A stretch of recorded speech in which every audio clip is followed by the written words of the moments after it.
วันนี้ครับผมมีเมาส์จากแบรนด์ Grava Star ครับซึ่งแบรนด์นี้ครับเขาจะเป็นแบรนด์ที่ค่อนข้างอินดี้มากๆเพราะว่างานดีไซน์เมาส์ของเขาครับมันจะมีความเป็นไซไฟสูงมากๆนะครับมันจะค่อนข้างแตกต่างกับเมาส์เกมมิ่งทั่วไปในตลาดมากๆนั่นแหละเรื่องนี้เขาเน้นเรื่องของดีไซน์มาก่อนนะครับแล้วก็ตัวนี้ครับชื่อรุ่น Mercury X Pro นะครับมันจะเป็นการอัปเกรดจากรุ่นก่อนที่ผมเคยรีวิวไปตัวรุ่นก่อนเนี่ยมันจะเป็นเมาส์แมกนีเซียมที่มีความแข็งแรงโคตรเลยลดทับไม่เป็นไรแต่ตัวนั้นอาจจะหนักประมาณ80กรัมซึ่งสำหรับผมถือว่าหนักมากๆส่วนตัวนี้ครับเป็นแมกนีเซียมเหมือนกันนะครับดีไซน์คล้ายๆของเดิมนะครับมีการปรับเปลี่ยนนิดหน่อยแต่น้ำหนักสามารถทำได้ต่ำกว่า50กรัมซึ่งอันเนี้ยผมรู้สึกว่าทึ่งมากนะครับที่เขามีการปรับปรุงแบบหน้ามือเป็นหลังมือเลยคลิปวันนี้จะเล่าให้ฟังว่ามันมีการปรับปรุงที่ดีขึ้นยังไงครับขอเชิญพบกับรีวิว Grava Star Mercury X Pro ครับ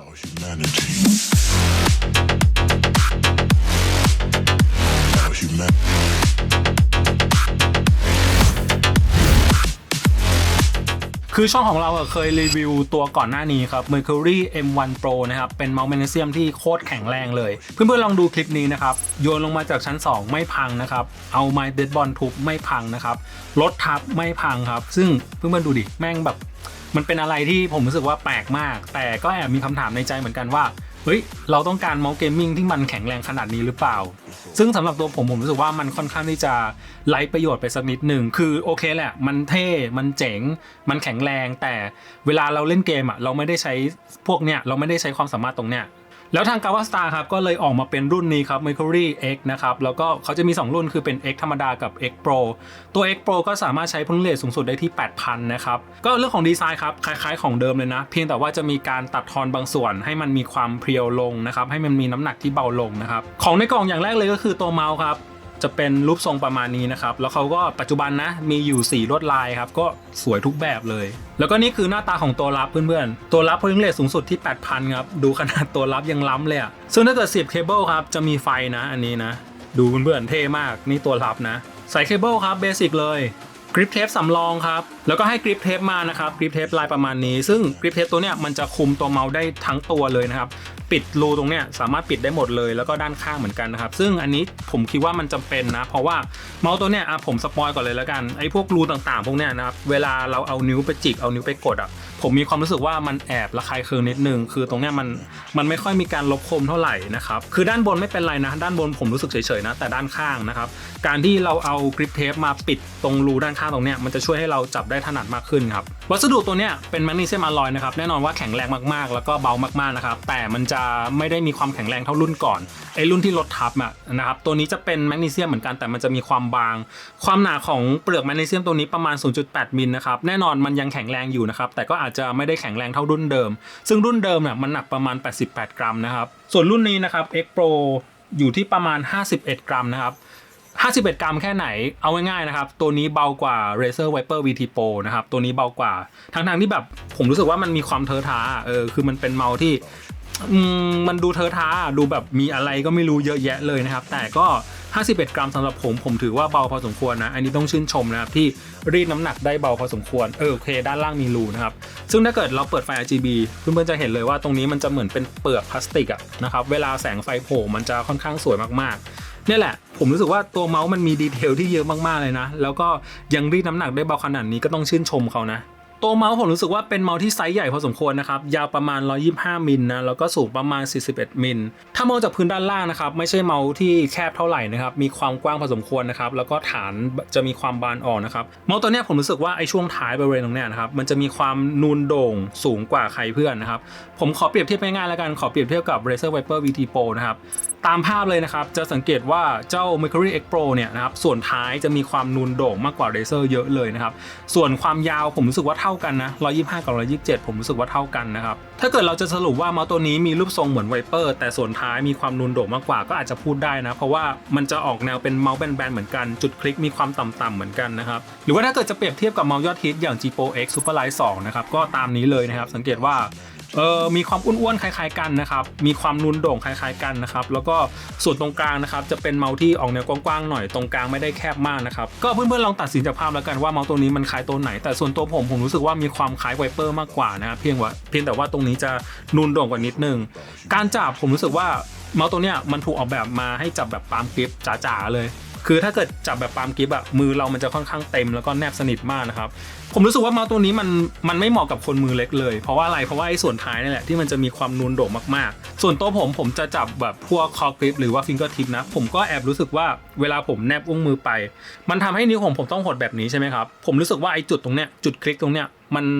มันแอบกดไม่ค่อยดีเท่าไหร่จุดคลิกที่ดีที่สุดของเมาส์ตัวนี้คือด้านหน้านะครับด้านหน้าเนี่ยจะคลิกได้ง่ายมากเลยจะสแปมได้ง่ายมากเลยแต่เวลามาคลิกตรงเนี้ยเวลาเราหดนิ้วแล้วคลิกตรงเนี้ยผมรู้สึกว่าแอบกดยากนิดนึงซึ่งสิ่งเนี้ยมันเป็นสิ่งที่ผมเจอแล้วก็คิดว่าเป็นปัญหาเหมือนกันนะสรุปง่ายๆนะครับตรงเนี้ยคลิกไม่ค่อยดีถ้าเกิดอยากจะคลิกดีๆต้องเลื่อนนิ้วไปด้านหน้านะครับซึ่งสำหรับคนที่นิ้วสั้นหรือนิ้วเล็กนะครับการที่เราจะเอื้อมนิ้วไปด้านหน้ามันค่อนข้างที่จะทำได้ยากนิดนึงนะแล้วก็อย่างที่บอกไปตอนต้นคลิปนะครับไอ้รูข้างหน้าตรงเนี้ยผมรู้สึกว่ามันไม่ควรจะมีรูเลยอ่ะมันควรจะต้องเป็นแบบเป็นปิดทึบไปเลยอ่ะเพราะเวลาเราเอานิ้ววางอ่ะผมรู้สึกว่านิ้วของผมนะเวลาจิกนิ้วอ่ะมันจะแอบระคายเคืองแอบเจ็บนิดนึงนะครับซึ่งโอเคแหละมันติดกริปเทปได้แหละแต่ผมก็รู้สึกว่ามันไม่ควรจะต้องมีตั้งแต่แรกอยู่แล้วอ่ะอันนี้เป็นสิ่งที่ผมเจอแล้วก็เราเคยมีประสบการณ์อยู่แล้วนะไอ้พวกเมาส์แมกนีเซียมเจาะรูเนี่ยนะครับนิ้วของเรามันจะเข้าไปติดขัดเข้าไปจิกนะครับไม่ค่อยโอเคเท่าไหร่ตรงนี้ส่วนรูด้านบนไม่มีปัญหาเลยรูด้านบนไม่มีปัญหาเลยเขามีการลบคมที่ดีมากนะครับไม่รู้สึกถึงความระคายเคืองเลยเอามือลูบเนี่ยสบายมากนะครับไม่ได้เจ็บไม่ได้อะไรเลยนะครับรูด้านบนโอเคอยู่แล้วก็งานดีไซน์ด้านล่างผมรู้สึกว่าสวยมากเลยชอบอ่ะคือมันจะมีแบบมีลูกเล่นอ่ะเพื่อนๆลองดูแล้วกันนะครับแล้วก็ตรงนี้เป็นสวิตช์เปิดปิดแล้วก็โหมดการใช้งานสามารถใช้บลูทูธได้นะฮะตัวนี้สเปคครับก็เป็น Picasso 3950 นะ DPI อยู่ที่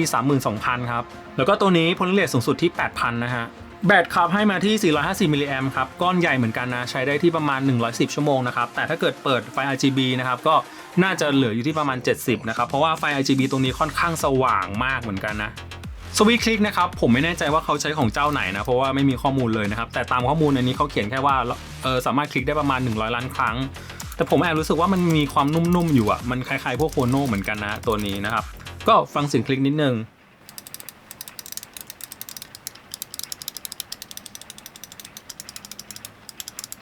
เป็นสวิตช์ที่ดีดเด้งดีมากนะครับแต่ก็อย่างที่บอกนะครับจุดคลิกที่ดีที่สุดคือด้านหน้าของตัวเมาส์นะครับถ้าคลิกตรงนี้จะไม่ค่อยโอเคเท่าไหร่นะครับต้องขยับนิ้วไปด้านหน้านิดนึงสคอร์วิวก็สวยสคอร์วิวมีลายนิดนึงเงียบนะครับ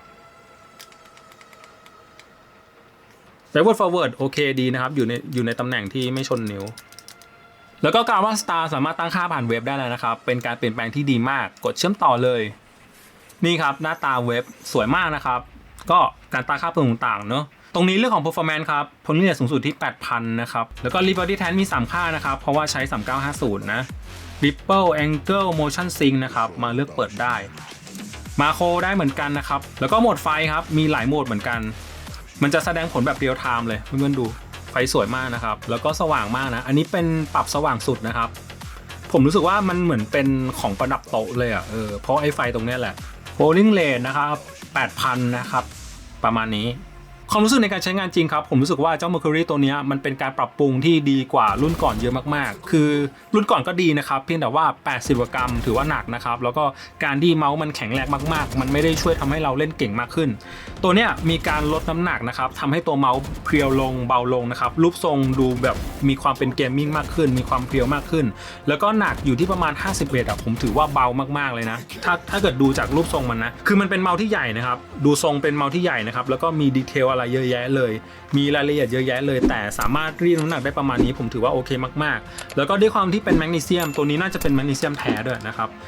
มีการลบคมอย่างดีนะครับไม่ได้ระคายเคืองอะไรนะครับเพียงแต่ว่าไอ้ข้างๆตรงนี้แหละที่ผมรู้สึกว่าระคายเคืองแล้วก็ไม่ชอบเลยนะครับเอาจริงๆมันติดกริปเทปช่วยได้นะแต่ก็ไม่อยากให้มีว่ะเพื่อนๆตอนที่ผมรีวิวรุ่นก่อนเนี่ยมีคนดูเยอะเหมือนกันนะครับก็แน่นอนน่าจะมีคนสนใจเมาส์รูปทรงประมาณนี้เยอะเหมือนกันผมจะบอกกับคนเหล่านั้นว่าถ้าเกิดคุณชอบตัวที่แล้วนะครับตัวนี้มันดียิ่งกว่าเดิมนะครับน่าใช้กว่าเดิมเบากว่าเดิมนะครับสเปคโหดกว่าเดิมทุกอย่างดีกว่าเดิมทุกด้านนะครับอันนี้พูดจริงๆอีกอย่างหนึ่งที่ชมคือเรื่องของดีไซน์ครับคือปัจจุบันที่ RTB นำเข้ามามีอยู่4ลวดลายนะครับแต่ละลายก็มีความสวยคนละแบบเนอะอย่างสีเหลืองตรงเนี้ยมันจะเป็นลายเหมือนเป็นลายดาเมจอะเป็นเหมือนโลหะที่เกิดความเสียหายอ่ะซึ่งอันนี้ผมชอบมากน่าจะมีแบรนด์เดียวที่ทำแบบนี้นะแล้วก็ลายนี้ใหม่ล่าสุดนะครับ Neon Graffiti ครับสวยมากเรื่องของราคาครับถ้าเกิดไม่ได้ใช้โค้ดส่วนลดก็อาจจะแรงนิดนึงนะแต่อันนี้เป็นร้านมอลนะครับก็จะมีโค้ดลดประจำแหละผมคิดว่าน่าจะกดได้ที่ประมาณ 3,000 ปลายๆด้วยซ้ำนะ เมาส์ตัวเนี้ยผมคิดว่าเหมาะกับคนที่อยากจะตามหาอะไรล้ำๆมาตกแต่งโต๊ะเพราะว่า